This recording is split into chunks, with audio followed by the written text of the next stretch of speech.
Migración en la frontera entre México y Estados Unidos y entre México y Guatemala, una situación que debe enfrentar el nuevo gobierno de Estados Unidos y el de México, Estados Unidos con esta administración de Joe Biden, entre los que está también atender a los migrantes ya radicados en aquel país.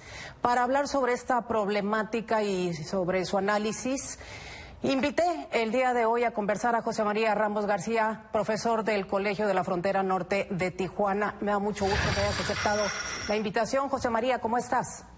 Encantado de estar contigo, Magda. Muchas gracias. Gracias. Pues pareciera que las acciones que emprendió el presidente Biden, esta nueva administración en Estados Unidos, han provocado un éxodo y un flujo mayor todavía de migrantes hacia aquel país desde países centro y latinoamericanos. ¿Cuál es tu análisis sobre esto?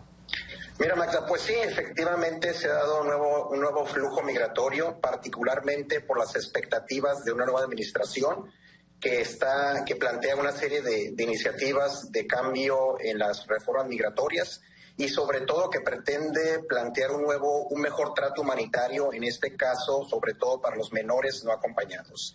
De esa perspectiva se ha creado el deseo, el interés de nuestros migrantes, tanto nuestros nacionales, pero también nuestros connacionales en Centroamérica, de tratar de ir hacia, por una parte, México y después hacia Estados Unidos. El problema de esto es que, bueno, pues como lo mencionó ayer la Roberta Jacobson, sin duda alguna, pues hay una serie de peligros, hay una serie de desafíos, y aquí el gran desafío, y que fue acordado en la reunión del día de ayer, es tratar un poco de gestionar una mejor migración, más ordenada, más segura, pero sobre todo un tema central que es la corresponsabilidad migratoria entre los países involucrados. Estas acciones que ha tomado el presidente de Estados Unidos y su administración están provocando la posibilidad de que se extienda esta crisis. Algunos le llaman problemática, otros le llaman crisis, pero dices una cosa muy interesante.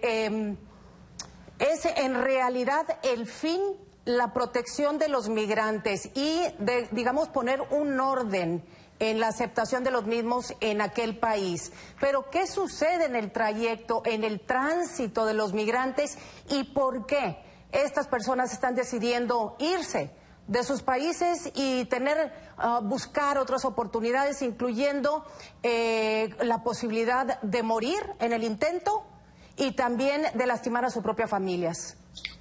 Sí, Magda, es un tema sin duda alguna muy crítico. Creo que, y lo que hemos visto en los estudios que se han llevado a cabo, es que la mayor parte de los migrantes tratan de irse, una parte a México y después a Estados Unidos, en función de la situación en sus países. Sobre todo ahora con la pandemia se ha incrementado la situación de precarización, de desempleo, los temas de inseguridad, meses atrás los temas de los huracanes, es decir, son situaciones muy críticas que están atravesando sobre todo el caso de Honduras, El Salvador, de alguna manera Guatemala, y bueno, pues también en ese caso los nacionales. De esa perspectiva, como parte de los acuerdos del día de ayer, la idea es, bueno, tratar un poco de proteger estos flujos en la medida de lo posible, pero fundamentalmente reducir que estas personas ya no vengan a México y tampoco lleguen a Estados Unidos. ¿Y cómo se va a lograr esto? Esto yo creo que es lo importante, es decir, hay un cambio en la gestión migratoria y sobre todo, ¿por qué? Porque el viernes pasado se establecieron dos propuestas preliminares. Una, de que se van a incrementar el número de visas H2 laborales como una alternativa son temporales estas visas, como una alternativa para que los migrantes no puedan llegar hacia Estados Unidos. La otra son para aquellos migrantes ya establecidos en Estados Unidos, a los cuales, sigue pendiente su situación migratoria, sobre todo migrantes que tienen que ver con el Triángulo Norte. Estas medidas y adicionalmente la propuesta de reforma migratoria que se está planteando, se va a plantear, que, beneficiaría a cerca de 5 millones o 6 millones de mexicanos, pero también a un número cuando menos de 3 o 4 millones de centroamericanos, son sin duda alguna iniciativas que tratan un poco lo que yo planteo de cambiar un modelo de gestión migratoria más ordenado, más humanitario, pero que trate de alguna manera de atender la problemática en Centroamérica. Y adicionalmente, como fue uno de los temas planteados el día de ayer la secretaria Bárcena, directora de la CEPAL, planteó todo el modelo de desarrollo hacia Centroamérica, y adicionalmente el día de hoy se dio un anuncio muy importante, el nombramiento de Kamala Harris por parte del presidente Biden para que supervise este tipo de esfuerzos, tanto desde el punto de vista de gestión de la política migratoria, pero también esas iniciativas de desarrollo, y adicionalmente el tema que trae la vicepresidenta Harris, que es todo el tema de fortalecer el Estado de Derecho, los mecanismos anticorrupción, es decir, vienen iniciativas muy importantes para la región, entonces hay que estar a la expectativa. Exactamente, muy importante, es tanto que la vicepresidenta de Estados Unidos es quien se va a hacer cargo efectivamente de toda esta, digamos, atención multinivel que se requiere para poder solventar esta crisis. Ahora, José María, algunos analistas internacionales dicen que esto no debe de convertirse en una crisis porque hay recursos para poder evitar que las personas se alejen de sus lugares de origen y vayan a buscar otras oportunidades. Estos recursos, obviamente con esta reunión de la que haces mención y que fue el día de ayer y se sacaron estas importantes conclusiones, ¿qué se necesita para que no sea, digamos, finalmente solamente Estados Unidos quien dé la directriz en todo esto para poder, digamos, resolver el problema de manera integral entre todos los países involucrados? Así es, Magda. Aquí el tema es una gestión en varias etapas. La primera de ellas tiene que ver con ese tema un poco de contener estos flujos migratorios a través de ¿qué? Bueno, pues una parte, lo que estamos viendo en este caso en la frontera norte, que se han incrementado el proceso de la participación de las personas que estaban esperando su visa para una situación de asilo en Estados Unidos. Eso es por una parte. La otra parte son estas opciones de visas laborales que he estado comentando aquí, lo del TPS. La otra parte tiene que ver lo que aquí estamos mencionando y que se discutió el día de ayer, es canalizar cerca de $4,000 millones para fortalecer los temas del desarrollo, el crecimiento. Se plantearon cerca de 13 programas, que son cerca de 115 proyectos. Obviamente que esos proyectos implican retos del mediano y largo plazo, pero adicionalmente a esto, que es parte de lo que van a discutir el día de mañana los funcionarios Ricardo Zúñiga y Juan González en su entrevista con los funcionarios de Guatemala, es generar mecanismos para fortalecer las capacidades de los estados para que esos pocos o muchos recursos que llegan realmente lleguen a atender las necesidades. ¿Por qué? Bueno, porque ese es un poco el argumento que dio el presidente Biden el día de hoy.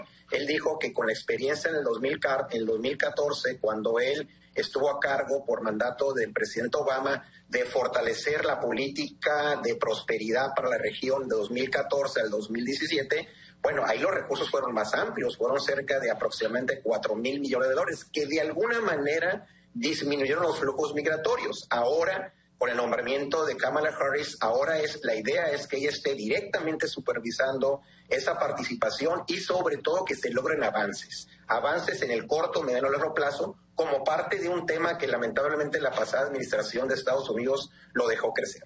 Exactamente, la de Donald Trump. Bueno, José María, y por último, dentro de toda esta situación que se está viviendo y que ya se están tomando las acciones, mientras tanto, hay,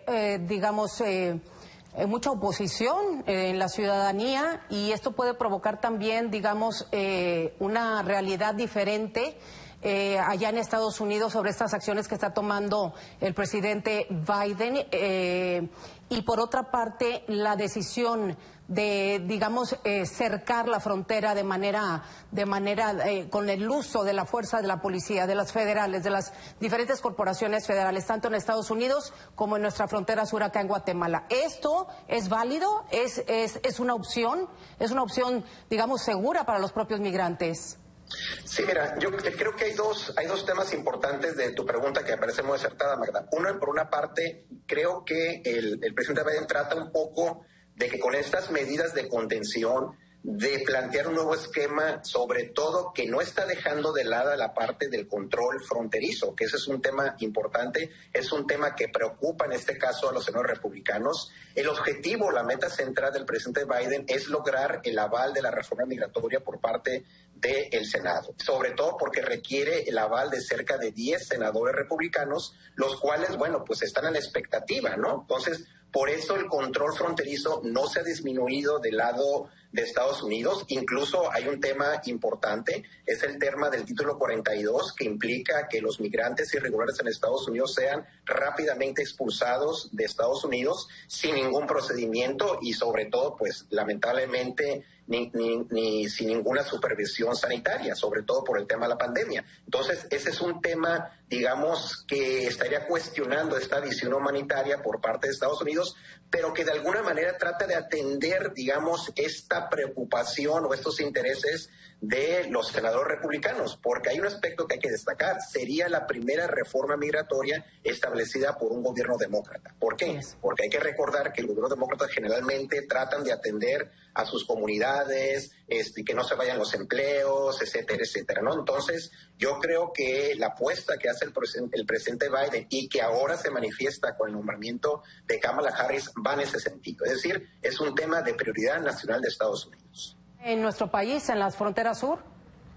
Igualmente, yo creo que va en ese sentido. Creo que México también se vería beneficiado con esto, simplemente por la reforma migratoria. 6 millones de migrantes irregulares que puedan ser legalizados, sin duda alguna esto es benéfico para el país. Adicionalmente hay que mencionar que en el caso de la frontera sur hay un esquema internacional que de alguna manera se está fortaleciendo, que es la participación, por ejemplo, de la Organización Panamericana de la Salud y la Organización Internacional de Migraciones, que están colaborando. Hay que recordar, Magda, que estamos en pandemia todavía.